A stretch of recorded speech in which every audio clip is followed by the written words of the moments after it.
Hello friends, Chanakya academy में आप सभी को अश्विनी सर का नमस्कार। आज हम सुंदर संघर्ष से संबंधित ये दूसरा पाठ पढ़ने जा रहे हैं, जिसका नाम है कांग्रेस की स्थापना का सच क्या है। कांग्रेस की स्थापना का हम आज पढ़ने जा रहे हैं। तो आप जानते हैं कि सबसे पहले 1 मार्च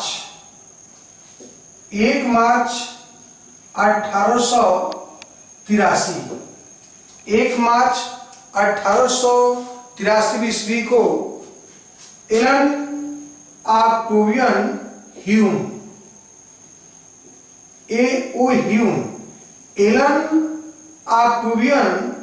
ह्यूम ने कलकत्ता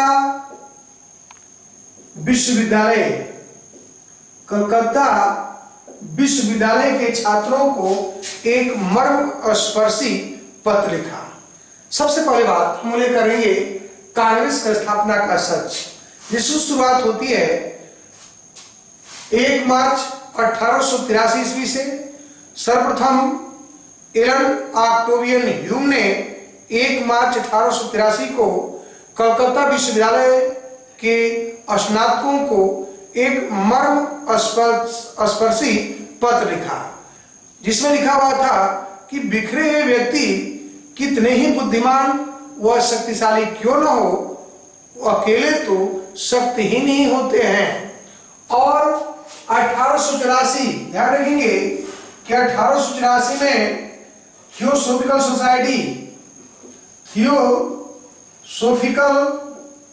सोसाइटी की वार्षिक अधिवेशन अड्यार मद्रास के अड्यार में हुआ। 1884 में थियोसोफिकल सोसाइटी का वार्षिक अधिवेशन मद्रास के अड्यार में हुआ था। ध्यान रखेंगे किसी अड्यार के वार्षिक अधिवेशन में Allan Octavian Hume S N. Banerjee, ये सुरेंद्रनाथ बनर्जी से मिले थे और उन्होंने इंडियन नेशनल यूनियन का गठन किया। पुनः मई 1885 में वो तत्कालीन वायसराय लॉर्ड डफरिन से मिले। ध्यान रखेंगे कि तत्कालीन वायसराय लॉर्ड डफरिन से मिले और पुनः यहां से ब्रिटेन गए। ब्रिटेन जाकर वहां पर लॉर्ड डलहौजी और लॉर्ड रिपन से मिले। ब्रिटेन में ह्यूम लॉर्ड डलहौजी और रिपन से मिले और उन्होंने यही नहीं, ब्रिटेन में ब्रिटिश संसद में भारतीय समस्या पर रुचि पैदा करने के उद्देश्य से भारतीय संसदीय समिति का भी गठन किया, जो भारतीय समस्याओं को संसद में उठा सके। और भारत आकर वहां से फिर ब्रिटेन से भारत आए और भारत में INU इंडियन नेशनल यूनियन की बैठक बम्बई में बुलाई और इसी बैठक में उन्होंने ये दिसंबर 85, ध्यान रखेंगे कि दिसंबर 1885 में कांग्रेस की स्थापना की घोषणा की। दादा भाई नौरोजी के कहने पर इंडियन नेशनल यूनियन, ये यूनियन के स्थान पर ये कांग्रेस शब्द जोड़ा गया, जिसका अर्थ होता है लोगों का समूह। और यह शब्द ये उत्तरी अमेरिका से लिया गया है। तो एक सरसरी निगाह के अंतर्गत हम देखेंगे कि कांग्रेस की स्थापना कैसे हुई। तो सबसे पहले देखेंगे कि 1 मार्च 1983 को ये एलन ऑक्टेवियन ह्यूम ने कलकत्ता विश्वविद्यालय के स्नातकों को के नाम एक मर्मस्पर्शी पत्र लिखा था, जिसका सार ये था कि बिखरे हुए व्यक्ति कितने ही बुद्धिमान व शक्तिशाली क्यों न हो, अकेले तो शक्तिहीन ही होते हैं। और 1884 के थियोसॉफिकल सोसाइटी के वार्षिक अधिवेशन ओडेयार में भाग लिए और वहीं पर एस.एन. बनर्जी सुरेंद्रनाथ बनर्जी से मिले तथा इंडियन नेशनल यूनियन का गठन किए थे। फिर मई 1885 में वो डफरिन से मिले, तत्कालीन गवर्नर जनरल लॉर्ड डफरिन से मिले और उनसे मिलने के बाद ब्रिटेन गए। ब्रिटेन जाकर वो लॉर्ड डलहौजी व लॉर्ड रिपन से मिले। इसी के यही नहीं बल्कि ब्रिटिश संसद में भारतीय समस्या पर रुचि पैदा करने के उद्देश्य से वहां भारतीय संसदीय समिति भी स्थापित की तथा भारत आकर उन्होंने INU की बैठक बंबई में बुलाई और इसी बैठक में कांग्रेस की स्थापना की घोषणा किए थे। इसमें इंडियन नेशनल यूनियन का स्थान पर कांग्रेस शब्द जुड़ा गया था दादा भाई नौरोजी के सलाह पर। तो यूनियन के जगह पर कांग्रेस शब्द जोड़ा गया। कांग्रेस का अर्थ होता है लोगों का समूह, ग्रुप ऑफ पीपल्स, और यह शब्द कांग्रेस शब्द उत्तरी अमेरिका से लिया गया है। अब हम पढ़ेंगे कांग्रेस की स्थापना। ये कांग्रेस की स्थापना की पृष्ठभूमि थी। यहां से प्रश्न पूछा जाता है कि कांग्रेस की स्थापना कब हुई। ध्यान रखेंगे कि कांग्रेस की स्थापना, ये हम पढ़ने जा रहे हैं कांग्रेस की स्थापना। तो आप जानते हैं कि कांग्रेस की स्थापना किसने की थी। तो ये थे एलन ऑक्टेवियन ह्यूम, ये संस्थापक रहे हैं। कांग्रेस की स्थापना एलन ऑक्टेवियन ह्यूम ने किया था और ह्यूम एक ICS अधिकारी थे, इंडियन सिविल सर्विस से जुड़े हुए थे। 1906 में, ध्यान रखेंगे कि 1906 में वो कांग्रेस के महामंत्री, कांग्रेस 1906 तक वो कांग्रेस के महामंत्री थे और 1912 में उनकी मृत्यु हो गई। तो मृत्यु के पश्चात कांग्रेस ने उन्हें अपना पिता घोषित किया था। कांग्रेस के संस्थापक एलन ऑक्टेवियन ह्यूम एक ICS अधिकारी थे जो 1906 तक कांग्रेस के महामंत्री रहे। 1912 में उनकी मृत्यु पश्चात कांग्रेस ने उन्हें अपना पिता घोषित किया था। एक प्रश्न पूछा जाता है कि कांग्रेस की स्थापना के समय भारत का गवर्नर जनरल कौन था। वो थे लॉर्ड डफरिन। इसी से जुड़ा हुआ है कि कांग्रेस की स्थापना कब कहां हुई थी। तो ध्यान रखेंगे कि कांग्रेस की स्थापना 28 दिसंबर 1885 को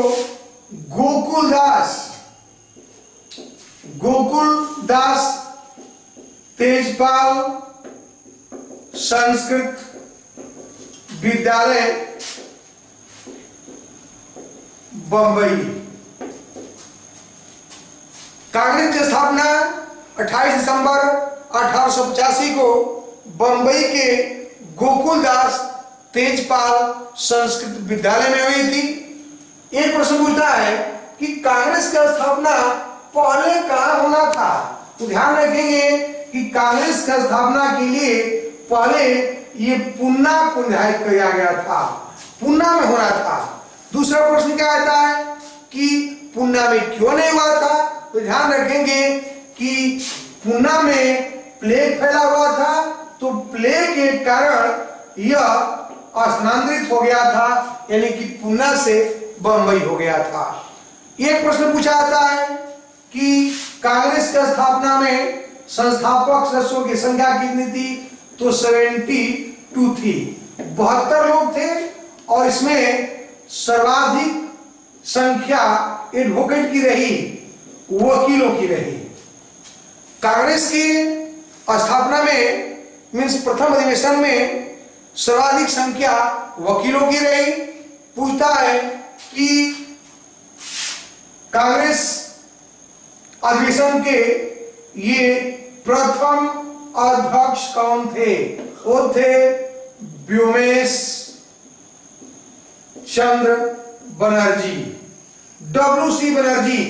ध्यान रखेंगे कि कांग्रेस के प्रथम अध्यक्ष WC बनर्जी अर्थात व्योमेश चंद्र बनर्जी थे। और प्रश्न खड़ा होता है कि कांग्रेस का उद्देश्य क्या था, कांग्रेस के संस्थापकों का उद्देश्य क्या था, तो इस उद्देश्य था कि देश के हितों की रक्षा करने वाले भारतीयों के बीच, जो देश हित में है, देश के हितों की रक्षा करने वाले भारतीयों के बीच मित्रता व संपर्क बढ़ाना। दूसरा उद्देश्य था कि जात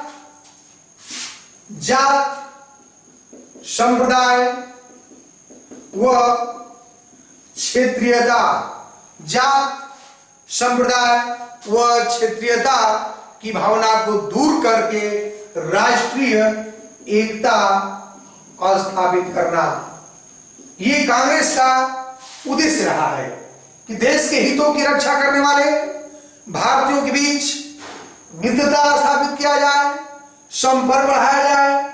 और दूसरा था कि जात संप्रदाय व क्षेत्रता की जो भावनाएं हैं, उन भावनाओं को दूर करके देश में एक राष्ट्रीय एकता की स्थापना की जाए।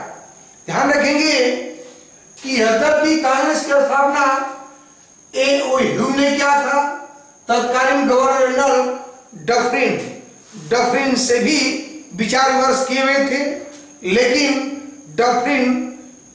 डफरिन की नजर में ह्यूम का कहना था कि ह्यूम चतुर व सज्जन है किंतु कुछ सनकी लगते हैं।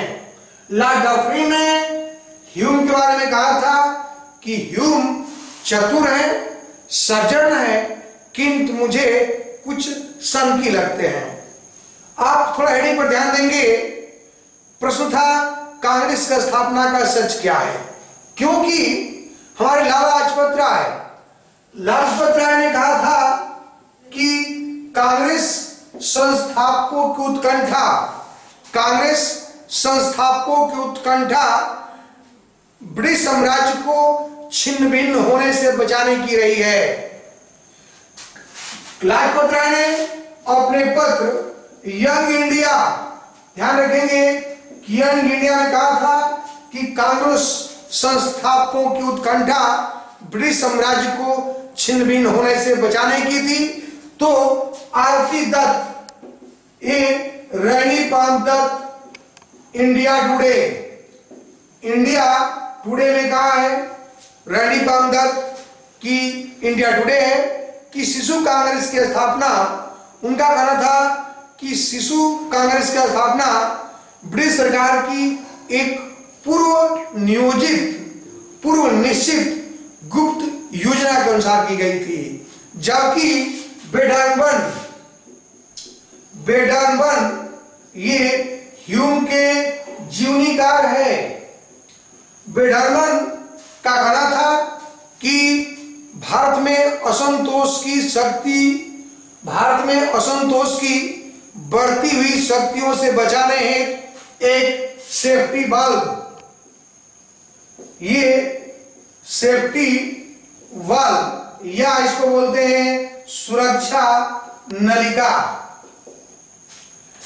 तो ह्यूम के जो जीवनीकार हैं बेडर्नबर्न, उनका कहना था कि भारत में असंतोष की बढ़ती हुई शक्तियों से बचाने के लिए एक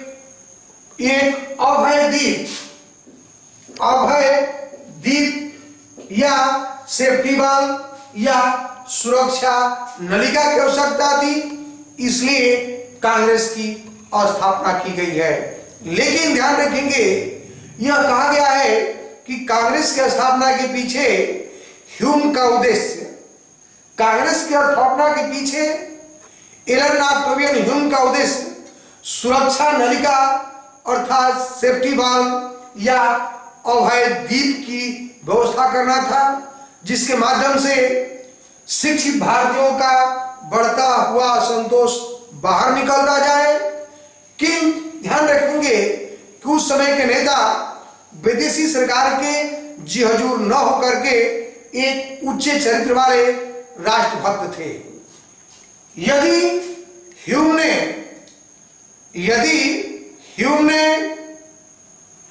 कांग्रेस का उपयोग एक सुरक्षा नलिका के रूप में किया, वास्तव में ह्यूम को इसलिए राष्ट्रवादियों ने सहयोग किया क्योंकि वे सरकारी विद्वेष का शिकार नहीं होना चाहते थे। यदि ह्यूम ने कांग्रेस का उपयोग एक सुरक्षा नलिका के रूप में किया तो हम कह सकते हैं कि कांग्रेस नेताओं ने ह्यूम का इस्तेमाल विद्युत